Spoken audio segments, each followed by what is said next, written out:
নমস নমস্কার, তোমরা দেখছো তোমাদের ইউটিউব চ্যানেল অ্যাট্রাকটিভ স্টাডি। আমি দিব্যেন্দু। আজকের এই ভিডিওতে তোমাদের একটি আপডেট দিই।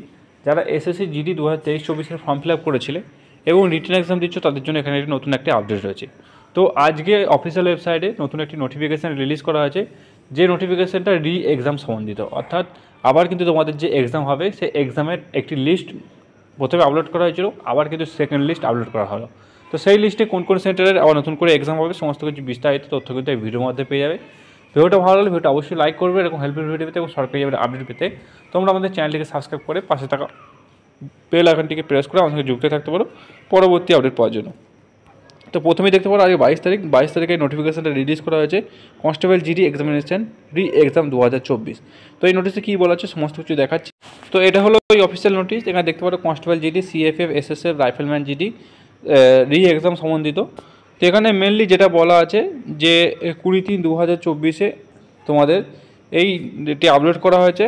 তো এখানে আগের যে নোটিশে যেটা বলা ছিল সেই নোটিশে এই নোটিশে সেটাই কিন্তু বলা আছে যে কিছু সেন্টারের ডিটেলস তারা দিয়েছে। অর্থাৎ এখানে শুধুমাত্র দুটি সেন্টারের তারা ডিটেলস দিয়েছে, যেটা তোমাদের সেন্ট্রাল রিজনের।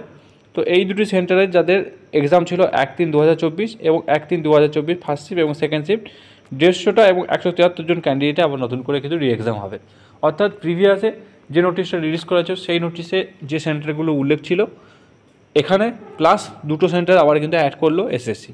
এই টোটাল আগে ছিল 81 সেন্টার এবং প্লাস দুটো সেন্টার, টোটাল 83 সেন্টারে আবার নতুন করে কিন্তু এক্সাম হবে এবং সেই এক্সামটা 30/3/2024 এই ডেটে কিন্তু হবে। তো যারা যারা এই সেন্টারে এক্সাম দিয়েছিল তারা অবশ্যই দেখে নেবে, তোমাদের অ্যাডমিট কার্ড চেক করে নেবে। ইমেল আইডি এবং এসএমএসের থ্রু অ্যাডমিট কার্ডের লিঙ্ক কিন্তু পাঠিয়ে দেওয়া হচ্ছে।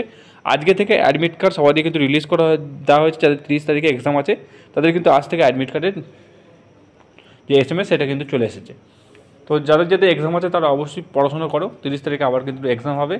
আর বলে দিই, অনেকজনে জিজ্ঞাসা করছো যে এই এক্সামে হওয়ার পর কাট অফে কী পরিবর্তন হবে। দেখো, কাট অফের কোনোরূপ পরিবর্তন হবে না, কারণ যে কোশ্চেন পেপারের প্যাটার্নের যে লেভেল ছিল সেই লেভেলেরই কিন্তু কোশ্চেন পেপার এখানে থাকবে।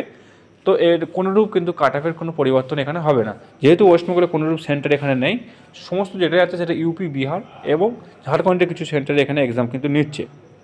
তো সেই কারণে ওয়েস্টবেঙ্গলের ছেলেদের কোনোরূপ চিন্তা নেই, চিন্তা করার কারণ দরকার নেই। কাট অফের কোনোরূপ এখানে তোমাদের পরিবর্তন হবে না, কোনোরূপ টেনশন না দরকার নেই তোমাদের। আর অ্যান্সার কি জিজ্ঞাসা করছো অনেকজনে যে অ্যান্সার কি কবে আসবে। অ্যান্সার কি তোমাদের এই 30 তারিখে এক্সাম হওয়ার পরেই কিন্তু অ্যান্সার কি আসবে, তার আগে কিন্তু কোনোরূপভাবে অ্যান্সার কি অফিসিয়ালভাবে তোমরা কিন্তু দেখতে পাবে না। তো আশা করি বুঝতে পারলে। ভিডিওটা অবশ্যই লাইক করবে এবং হেল্পফুল ভিডিও পেতে এবং সরকারি আপডেট পেতে তোমরা আমাদের চ্যানেলটিকে সাবস্ক্রাইব করে পাশে থাকা বেল আইকনটি প্রেস করে যুক্ত থাকবে পরবর্তী আপডেট পাওয়ার জন্য।